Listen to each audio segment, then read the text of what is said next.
66 वर्ष आहे तर बहीण भावापेक्षा किती वर्षांनी मोठी आहे। आपल्याला इथे गुणोत्तर दिला आहे 4:7।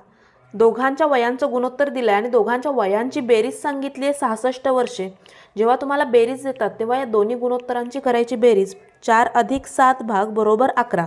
म्हणजे 11 भाग बरोबर किती आहेत 66। तेच आपण मांडून घेऊयात 11 भाग बरोबर 66। तर विचारलंय की बहीण भावापेक्षा किती वर्षांनी मोठी आहे।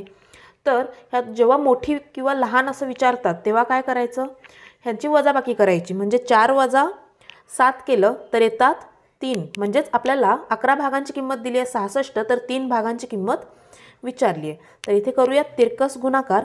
तर 3 × 66 / 11 म्हणजेच 11 × 11 11 × 66। 3 × 6 बरोबर 18 वर्षे। म्हणजे बहीण भावापेक्षा 18 वर्षांनी मोठी आहे।